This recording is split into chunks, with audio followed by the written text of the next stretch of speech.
What's good, team? Welcome to another Small James coding tutorial where today we're going to be talking about exactly what I have here on my screen.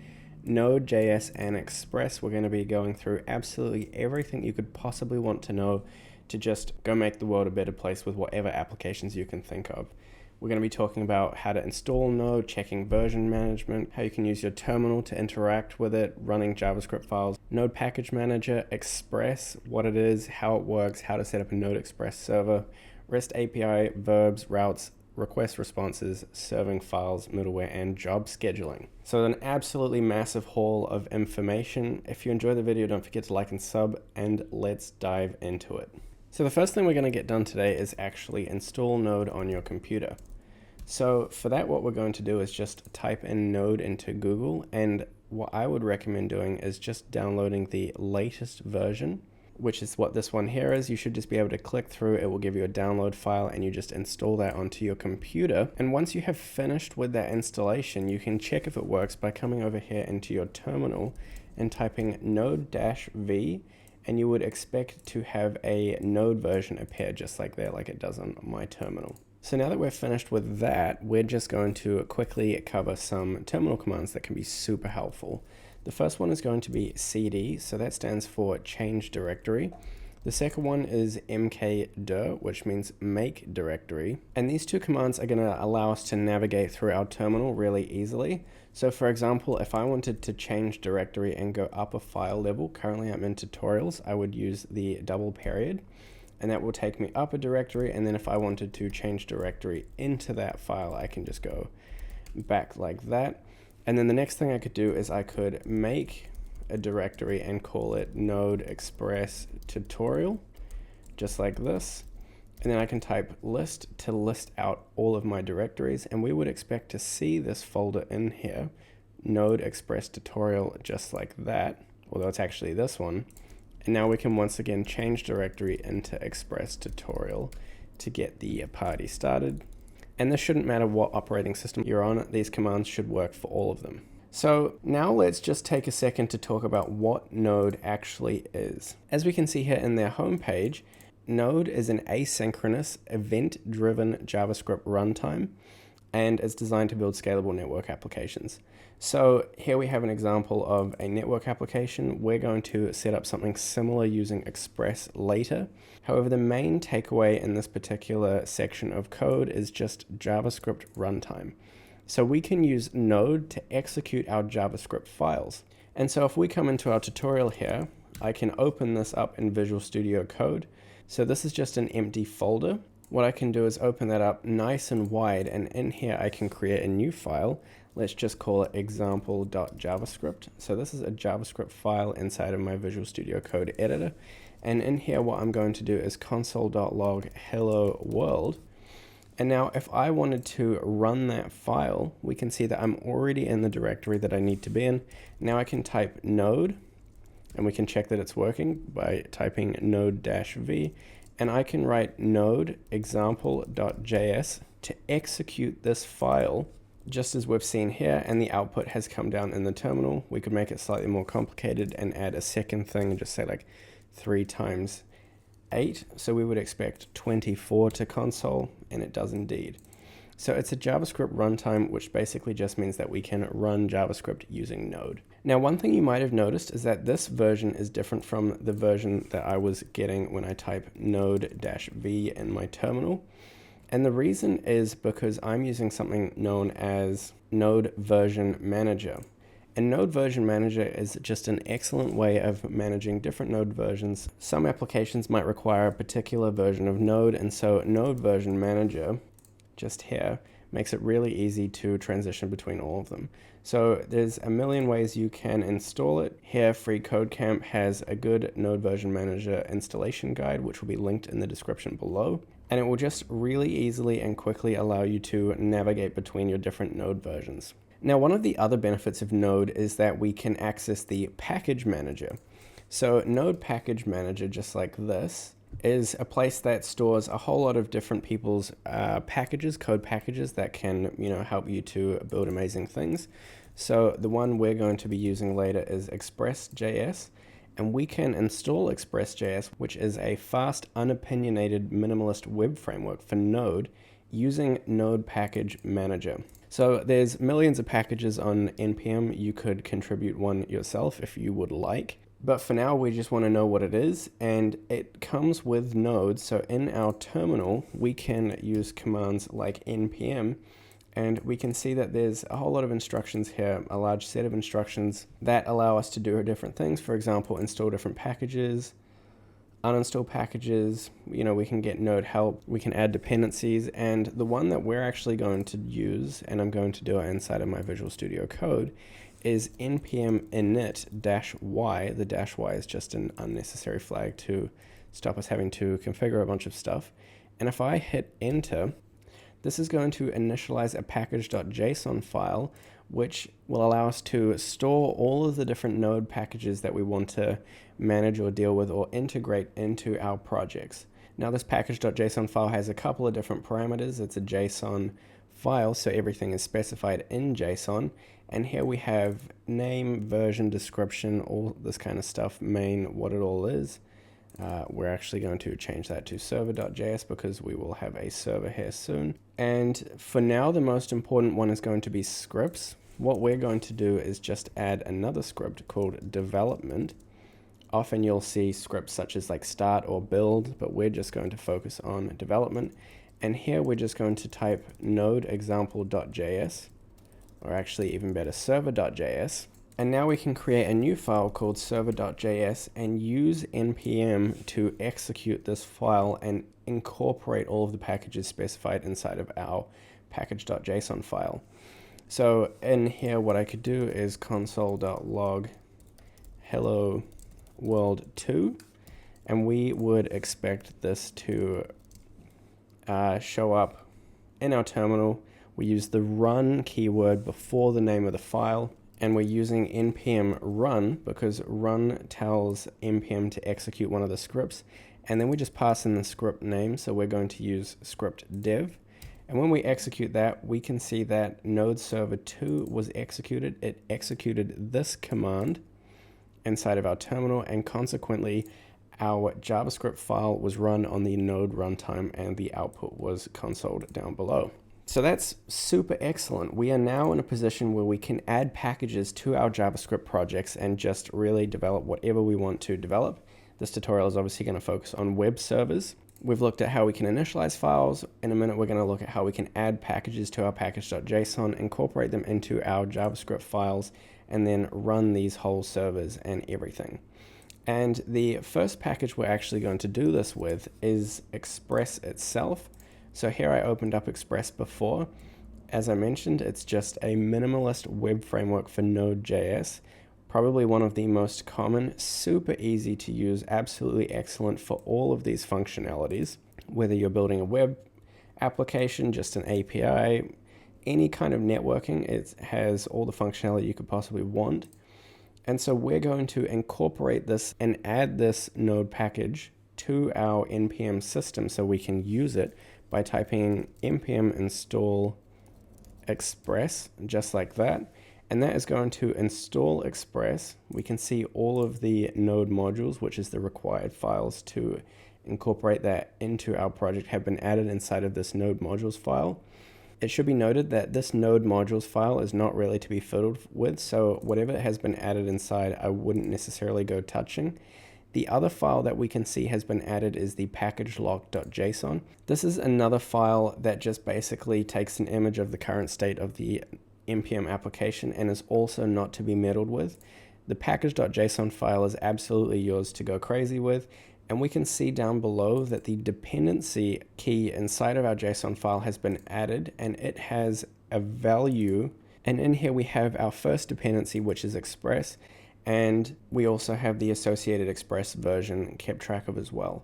So the benefit of this package is that if someone else pulled our code onto their machine, they could just run npm install and not specify any packages, and it would just naturally go ahead and install all of the dependencies required to run our JavaScript applications, our Node applications, and everyone gets the Node modules file built. So this is not a file that you have to share, and consequently we could just add a .getignore file if you were using Git, for example, and in here you can just type _node modules and save that. And now this folder will be ignored, and we actually want to exclude this slash, which means that it will just ignore any node modules files and any subdirectories we might have as well. So this file is not needed to be shared. As long as you have the package.json file and someone runs npm install, they will have an equivalent node modules folder set up which will contain all of the dependencies that are needed for their server to execute the same as yours. So this is how we can add a whole lot of dependencies. For this particular project, we're going to install a couple more. So I'm just going to list them out here. One is cause. Cause is important for cross-origin requests. So I'm just going to run that npm I cause, and we can see that cause was added there. I is just shorthand for install. And we're also going to run npm I, and this time add some flags, --save -development, and we're going to add nodemon. And what nodemon will do is it will restart our server every time we change it instead of us having to manually do it. And I'll give you a demonstration of how that works in a second. So now that we've installed Express, we can go ahead and delete this example file here and now initialize our Express server, our Node Express server. And the first thing we do is we have to require Express from our packages. So we just say require Express, pass in the name of the package. And now we can access the Express package from within our code, and we can say const app is equal to Express and call it as a function, and that is going to initialize our server app. So now that we've initialized our app, the next thing we have to do, where the app basically represents our server, is tell our server that it needs to listen for incoming requests. So lo and behold, there's a method called app.listen. And here we can specify a port as the first argument for it to listen on. So let's say we wanted to listen on port 4000. Now our app will listen to incoming requests at port 4000, and then we'll be able to respond to them accordingly. And we're also just going to pass a callback in that's console.log backtext for a template literal string, and we're going to say server has started on port, just like that. And then we're going to pass in the port, which I'm actually going to specify up here as port, and I'm going to say that's equal to 4000, and then update that and update that. So once again, we're going to now run npm run dev. That is going to execute this script just here, which is node server.js, and boot up our server. So we can execute that. And now we can see that our callback function has run. Our server is now started on port 4000 and is listening for requests. Not that we have handled any yet, but we will get to that. Now, I was talking about nodemon before, and an example of where nodemon will come in handy is if I wanted to change what was port 4000. We can see historically the server was on port 4000. Let's say now we wanted to change it to port 5000. We note that nothing down here has changed, and so while our code is updated and saved, we need to reinitialize our server, which means killing it and then running that same command again to now get our server working on port 5000, which note is already taken. So let's say I change that to 5005 and ran that once more. We now have restarted our server and it's listening to requests that come in on port 5005. However, if we come into our package.json file and change node to nodemon, and while we're at it, we can see that nodemon has been added as a developer dependency, which means that it's only present in development. So while you're developing locally, it will not be added to your production code or part of your build package. But we can now run npm run dev again, and this time it will execute our JavaScript using nodemon, which essentially just has a secondary functionality that listens for changes in your files, and every time you change a file, it will restart the server. So now let's go ahead and change this to 499. We can see that nodemon restarted our server due to changes, started the server up again, and it has now reinitialized on port 4999. So that's just super convenient for development so that you don't have to do that 1,000 times over.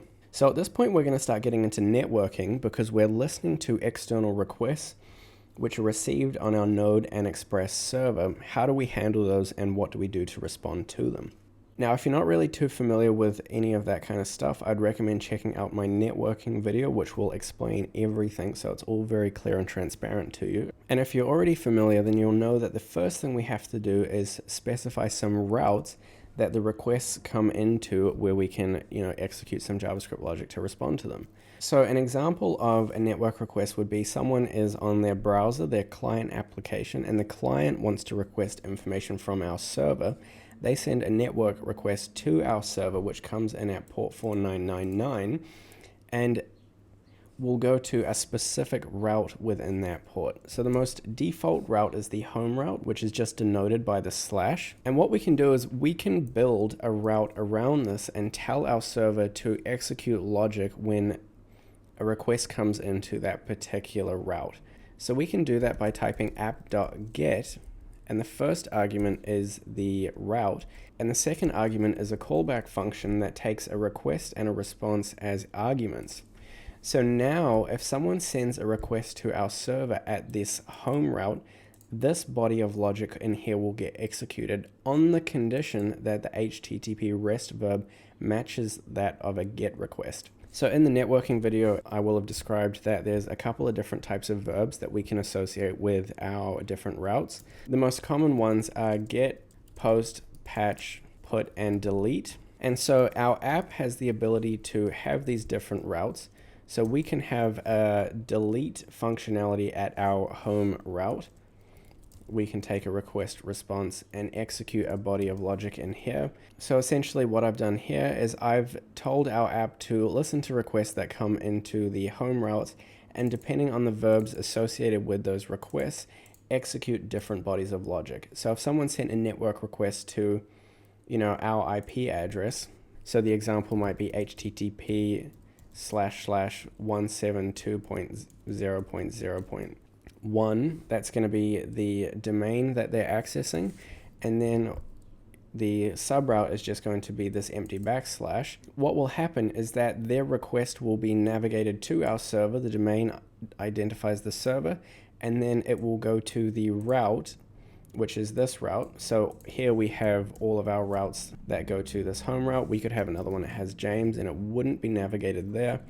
And then depending on the verb that's associated, we get into these different bodies of code. So if the network request was associated with a delete method, then we would just execute the body of logic inside of this function here and respond accordingly, and likewise with a get. So what we're going to do for our demonstration is define a couple of routes. The first one's going to be a get route at our home path, and we're going to once again take a callback argument that has the request and the response, and in here we're going to console.log you have reached the home route, just like that. And we might also just put the method get, and we're also going to type in app.delete, for example, at the same path, and we're going to take the request and response just like that, open that up and console.log something different. Maybe we just console.log what do you want to delete. Essentially the verbs just identify the intention of the request. So now we have two routes, and our server is listening to incoming requests, and we can navigate them to these routes here and deal with logic associated with different verbs. The next thing we're going to do is actually look at how we can test these routes. So there's two ways you could do it. One would be in an actual browser, and so if I came in here and said local host and then entered the port number, which is 4999, we can see that nothing is happening. However, if we look at our server logs, or our server terminal, we can see that we've actually executed this logic just here. And that's because typing in an address inside of this bar just here sends out by default a GET request, and we can see that that has been the case, because if I refresh this page and do that again, local host 4999, we can see that this request just down here has been executed to this request URL and has defaulted to a GET request. Now, it's not always convenient to execute requests from the browser, so there's a number of technologies that exist to emulate browser requests or client requests. A common one that you might have heard of is Postman, but we're going to be using something slightly different called a REST file. Now, REST files work within Visual Studio Code if you have the extension REST. So if you just type REST in here or REST client, you'll find this extension. You just want to install it. And this is going to allow us to construct requests from somewhere outside of the browser. Now, if you wanted to use Postman for this, that's totally valid as well. And so what we're going to do is do a triple pound and then give the verb of the request http://localhost 4999, just like that. And now we're going to send that request and see that we once again executed this body of logic because we did indeed hit this route. Our server, listening to the request, recognized the request and directed it to this path just here. And that path is just specified on the end with this character. So that's the same thing. We hit it again. We can hit it a bunch of times. And if I changed this method to delete and we sent that request, now we hit this other section of logic for the deleting request. And a common example of what you might do here is if you have a database associated with your server or your full stack application, you know, if you hit the delete body of logic, you might go ahead and delete something depending on the nature of the request from your database, and then send a response back to the client that says, I have successfully deleted this information, or, you know, perhaps something different. So we notice that nothing is coming back from these requests, and that's because our server has to respond to them. So that's what this response just here is for. And there's a number of different ways that you can respond to a server. The easiest and most forward is just to use the send method, and so we could just send hello. And so now when I access this get route, we can see that I actually generate a response, and the response contains hello. And we can see that we have the response time, which was 19 milliseconds and all that good stuff.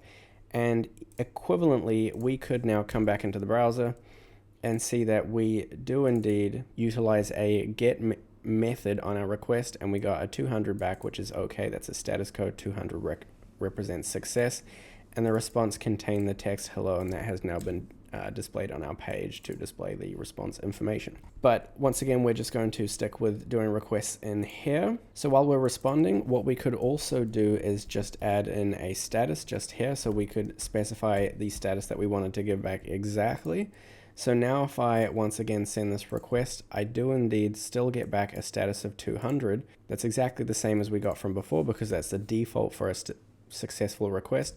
But if I change that to 201 and ran that again, now we get a 201 back. Equally, if we didn't want to send back any information, we could just send back send status 203, for example. And now when I send that request, we get no information back, but we do in fact get the 203 response code. Equally, if I put that back to 201, it comes back as 201. And you can see what the status codes are usually associated with. So 201 is typical for a created. If we just do the 200, we can see that 200 is just okay. So that is very cool. My personal preference is to have the status in here and specify the status and then the send of my choice. So I could use send, I could send a file, or I could respond as JSON if I know that I'm going to be responding with JSON.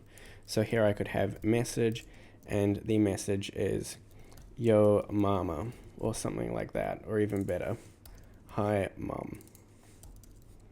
So now I can once again go and send that request from just in here, and we get back this JSON object.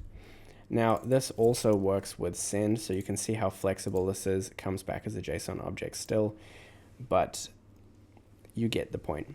So now we are responding to networking requests. We are also going to need a response in here, so I'm just going to say res.send status 200 because we don't really need to respond to a delete request with anything other than saying okay, deleted. The next thing we're going to look at is paths. So paths are what goes on the end of your URL after the domain. So if this is the domain and this is the same domain as a local host, and the moral of the story is that the path comes after here. So we could have any number of paths combined using this /. So path, James, number, cool. And we can have dynamic domains and all this great stuff, static domains. And a very common one that you might encounter, and this time we're going to use a post method, is the API and then maybe something else. So let's just say info. So let's do a couple. We have API info, just like that, rec response. Open that up. Let's do an app.put. and this time it might just be to API. Open that up here again, and I might just put this at a delete route,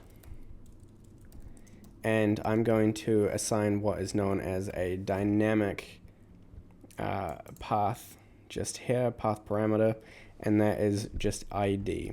So now we have a bunch of different routes that our server will be looking for requests that come in that match these particular routes, so we can execute different bodies of logic. In here, what we're just going to do is look at the different ways that we can communicate information inside of our network requests and then handle that within our server logic.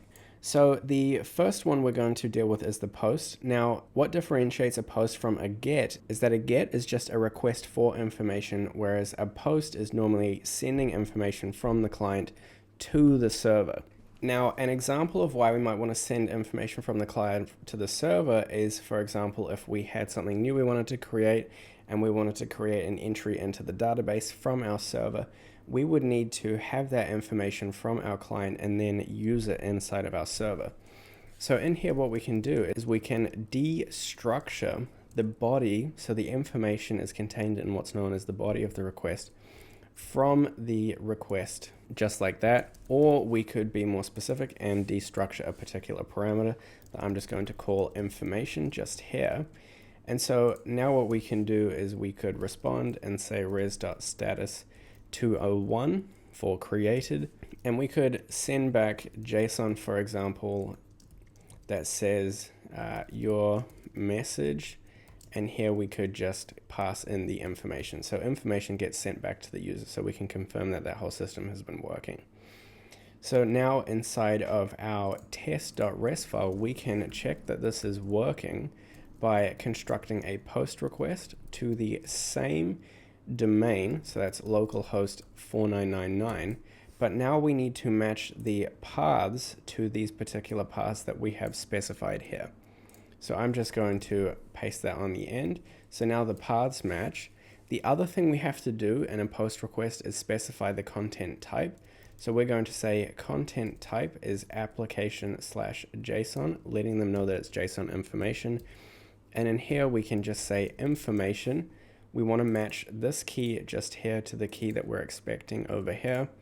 And the information could be that my name is James.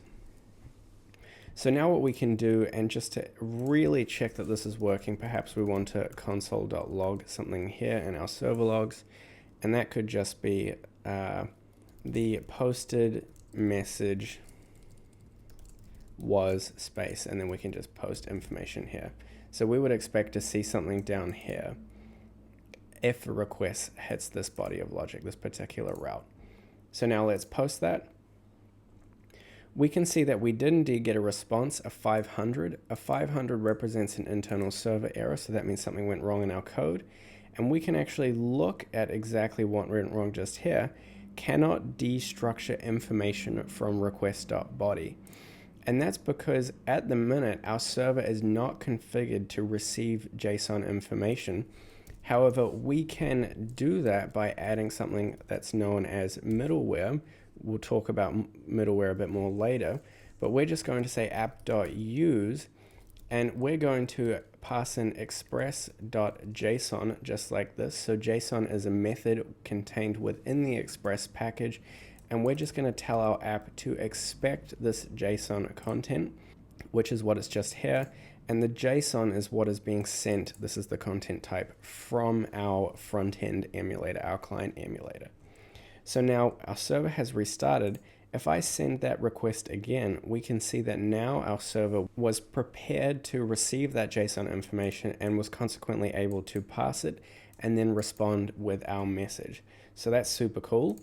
So now what we could do in here, for example, is let's just say we define a temporary database. So I'm just going to say temp database. We can define that as const db is equal to an object. And what I could do is I could actually just construct an object that says db, and I might actually just change that to an array, and we can just push a whole lot of stuff.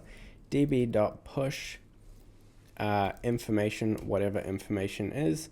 And what I might just do is console.log information, the value of db down here. So we could just have a console.log rec.log db like that in that quote, and then console db there.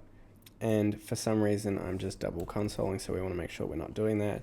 And now our server has successfully restarted.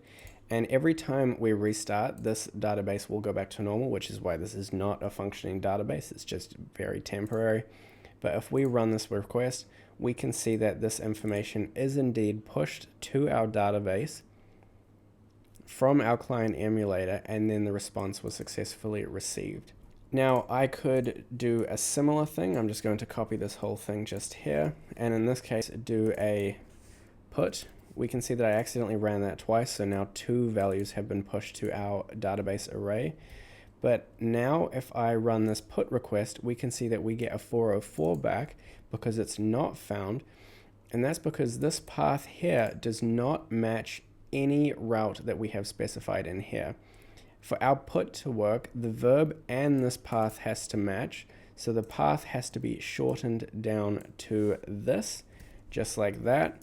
So now if I run this request, we get nothing happening, and that's because we don't have any response back in here. But I could once again receive information from the body. Put also accepts content in the body, so I can just say rec.body, just like that. I could console.log information, and I could respond with a send status, and we can just put a 200. So now if I do that again, I have to make sure I include my equals there.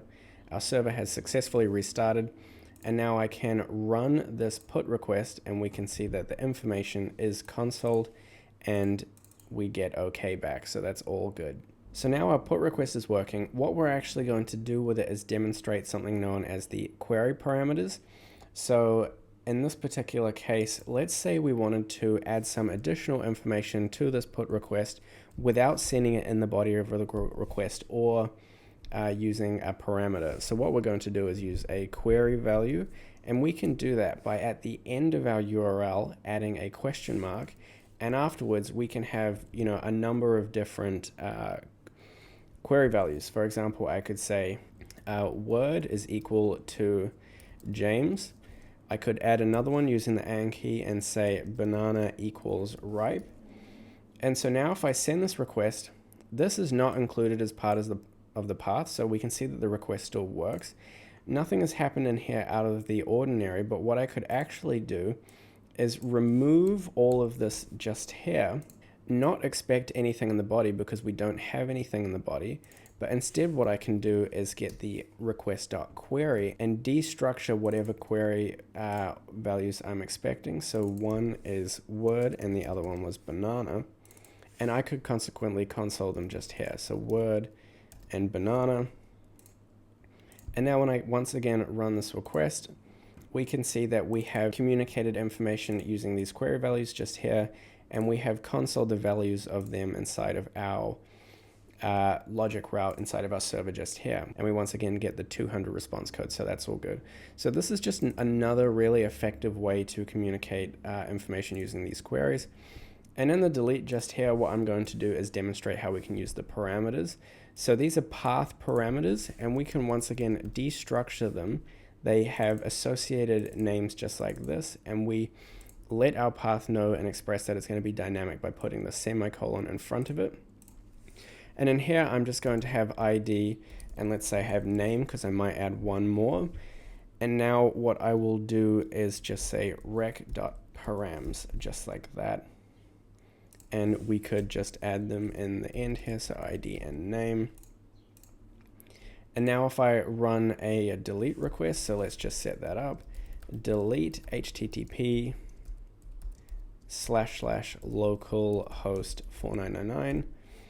We don't have anything associated except for delete, so I'm just going to go with delete. If I just run that, we can see that nothing is found because we actually do need a path.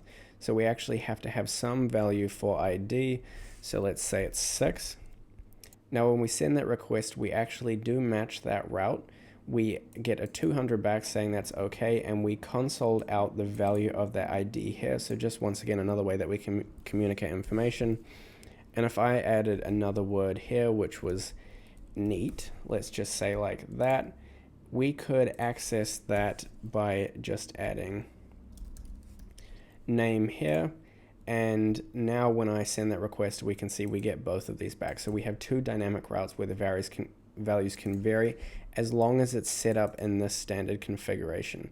Now, when you do have these dynamic routes, you want to make sure that you place your routes with the dynamic ones at the bottom, because if this matches some equivalent route, for example, let's say we had app.delete just here, and this was at /delete/James/cool, and let's say in here I had rec response, open that up, and I just said res.send didn't make it. So if we run this again, note how we have the same number of parameters inside of our path, and if we do them as we would expect, they still hit the 6 neat, and that's because it doesn't matches the James and cool. But if I instead changed this to James and cool,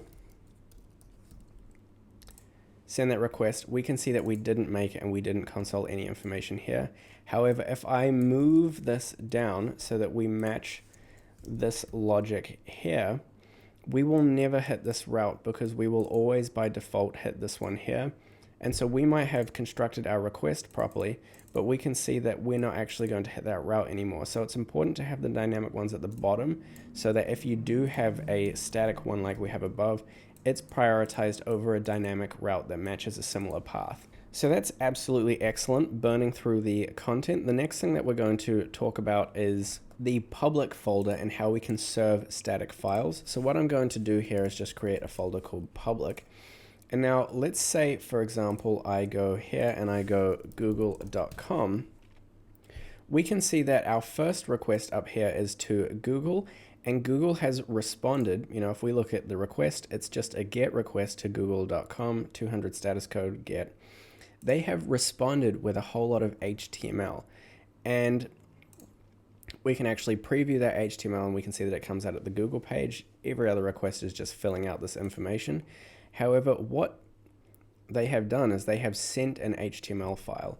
Now, there's a couple of different ways that we could do this. We could, for example, let's say they just hit this get route. Instead of sending this message, what we could instead do is actually just send out some HTML inside of a quotation. So I could say H1, this is capital, and then I could close that H1 tag, and I could have another one that says paragraph, and let's say it's an italic paragraph, just like that.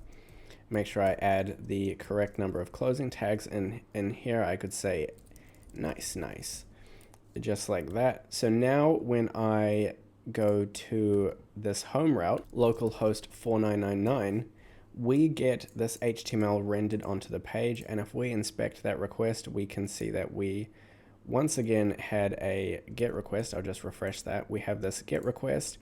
Same like with Google, 200, we get a response. That's just this HTML, and we can preview it, and that's just what gets rendered onto our page. Now, obviously, typing out all of your HTML like that would become quite cumbersome, and so instead what we're going to do is serve it differently. But just before we do that, we can see that once again, if I send that response from our client, we do indeed get the HTML back. Now, let's go ahead and add a file to our public called index.html. And in here, what I'm going to do is just render out some boilerplate HTML code and say, this is temp, just like that. What if we wanted to serve an HTML file to our front end just the same way Google has done?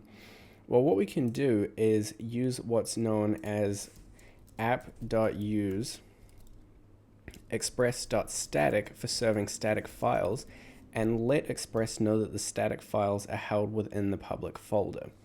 The index.html file is going to be the file or HTML file that is automatically served unless specified otherwise. And so now what's going to happen is, because of this middleware, when we hit this get route, if I just send back a 200 request, so let's say I just send back, status code, send status, just like this, no information, what will happen is by default, or even better, what I could do is just console this out for the second, because we've used this, our very home get route is going to default to serving this index.html file. So now if I once again run this GET request, we can see that I get back all of this HTML, and it's essentially just this HTML document. And if I were to run this once more, we actually get served this HTML file just here. It's the same GET request, but this express.status code that we've just up here has, ensure that's the case. And if I bring this route back and run that same thing again, we get the exact same code. It's totally undifferent, just the same thing. However, it is worth noting that when I run this, we should actually be console.logging some information. And so we can see that using express.static has totally nullified this original GET route, so we cannot override it. So that just becomes simply for serving HTML inside of the public folder or whatever it may be. So it's good to note that if you are serving HTML documents, you cannot use specifically the GET route that we had here. If I changed this to a delete, for example, that would by all means still work. And so I could just change this to say delete, whatever, who cares about the spelling. We'll change this verb to a delete, send that request, and that still works. It's specifically the GET route at our default home path that will just be occupied by whatever is in our public folder.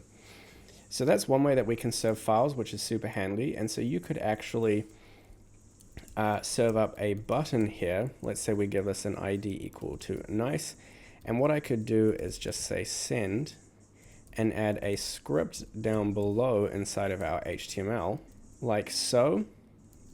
And inside of here, I could actually construct a network request from the client that is tied to the button. So I would just say const button is equal to document.getElementById, specify nice, that will target our button.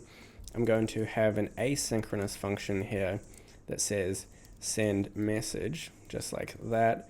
And what we're going to do is say const response is equal to await fetch. We pass in the path that we want to send information to.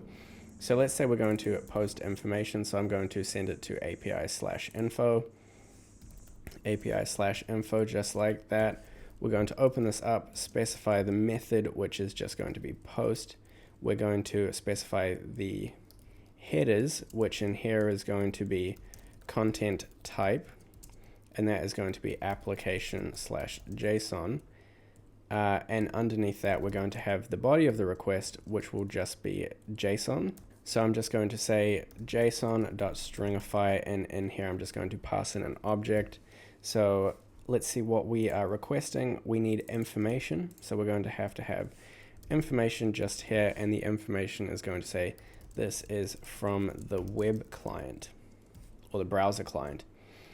And so finally, what we have to do is just say button.addEventListener. We'll click it, and we will just pass in the send message.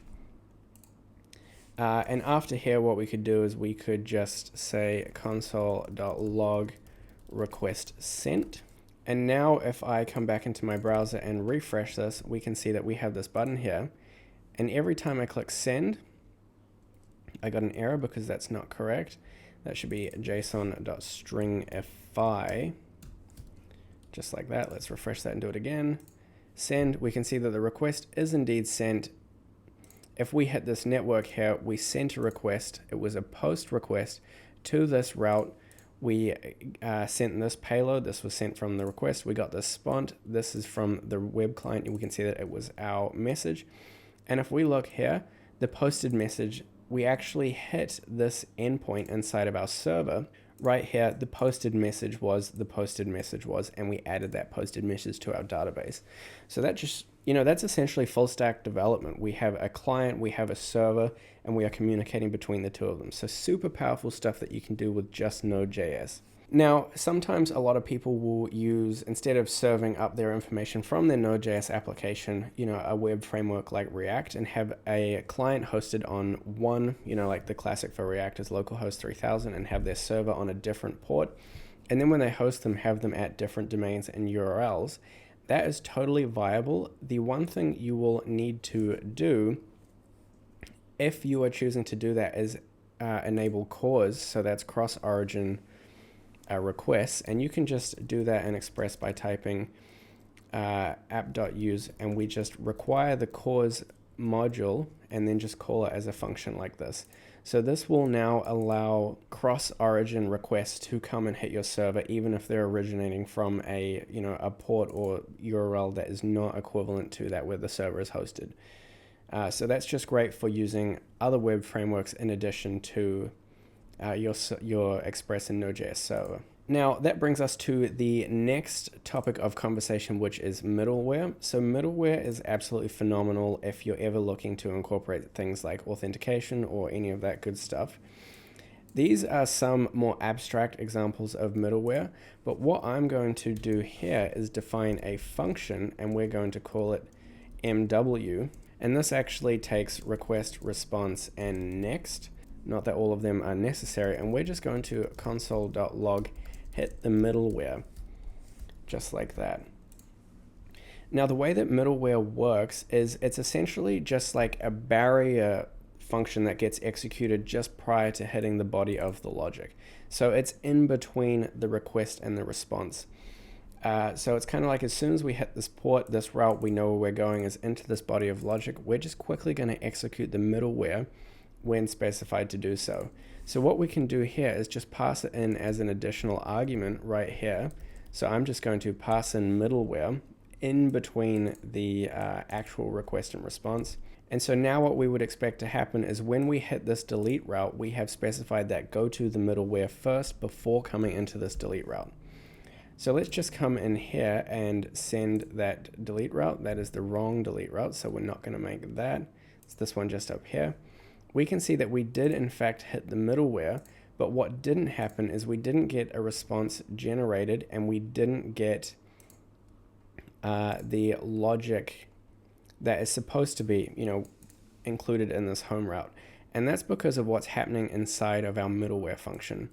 So in here, because we accept the request and response, we have the ability to respond or access the parameters just like we have inside of our routes down here. Or, let's say, and we'll do a demonstration of how we can use this with like an API key or an authentication token soon, or we can just run some in-between logic, and if we wanted it to proceed onto the actual, callback function that we have specified down here, all we have to do is just call the next method like this, have that restart, and now when I once again run this body of logic, we can see that we have indeed hit the middleware. Then we were nexted onto the actual, code that we wanted to run, which is this stuff just here, and we get a response as we would expect.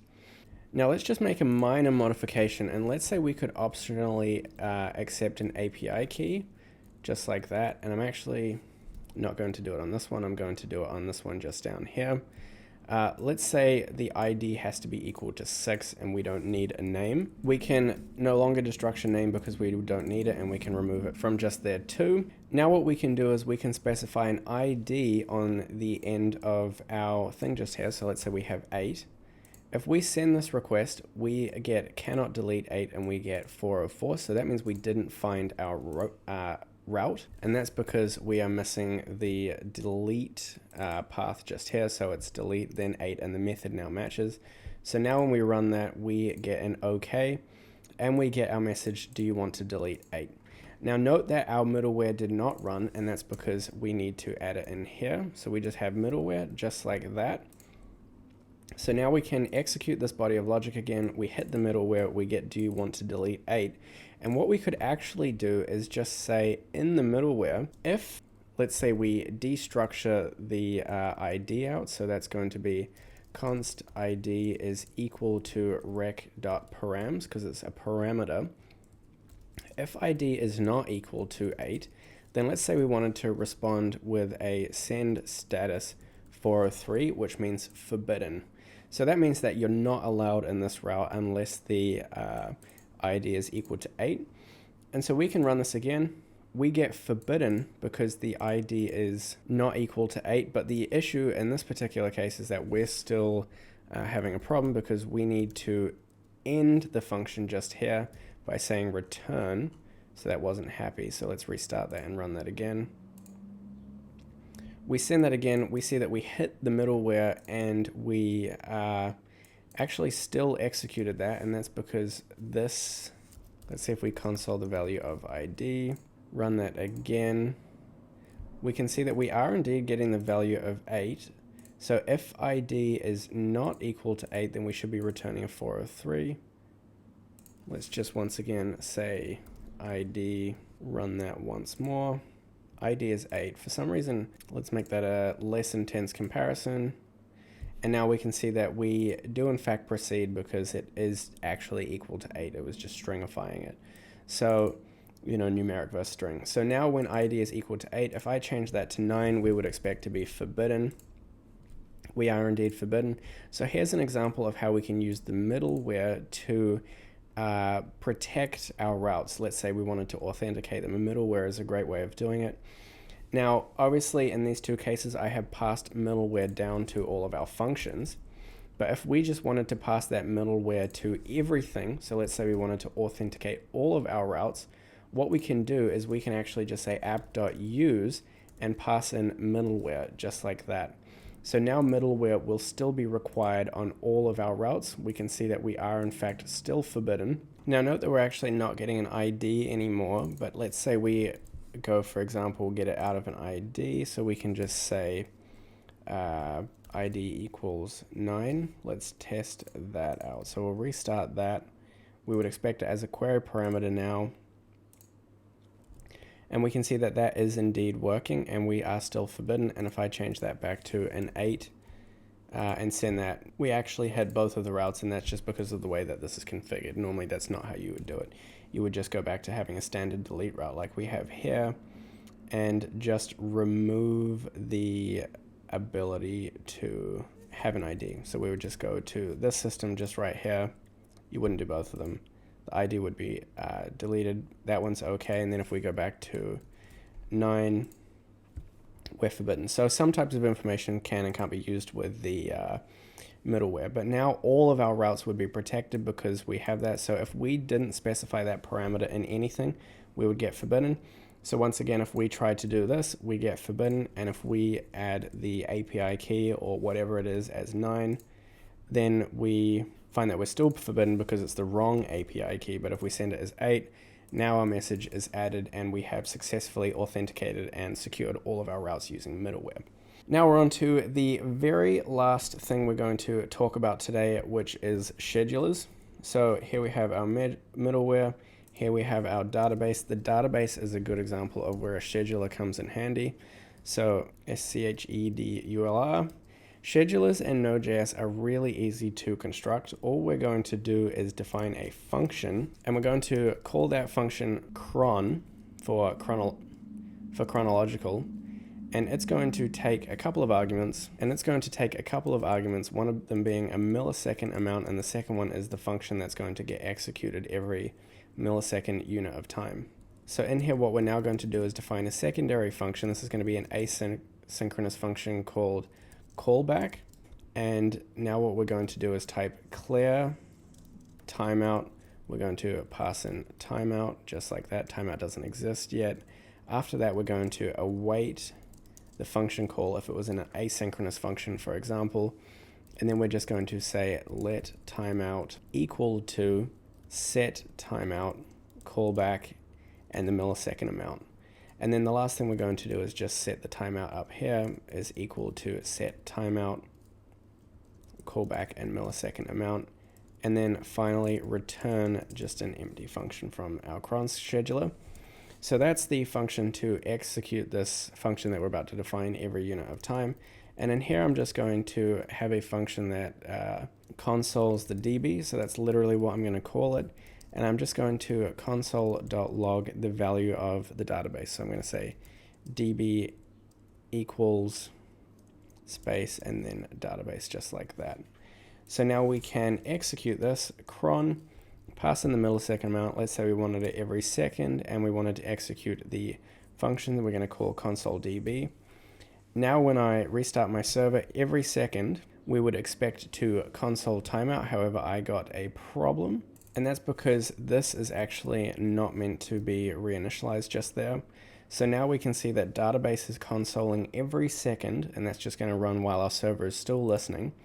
And now what I could do is I could send these post requests, and now we're getting an updated value of the status of the database every second. It's obviously a millisecond amount, so you can change it all you want. And we can just have absolutely loads of those, so that's super cool. Anyway, my friends, that is pretty much it for our tutorial on Node.js and Express servers, how we can do just about everything that you need to go build your own amazing applications today. Additionally, it's worth noting that inside of this index.html file, you can serve other things like images, fonts, whatever that may be for you. There's heaps of other packages that you can explore and add to your projects and incorporate them inside of your logic. So absolutely brilliant. If you enjoyed the video, don't forget to like and sub. Super appreciated. And I'll catch you guys in the next one. Peace.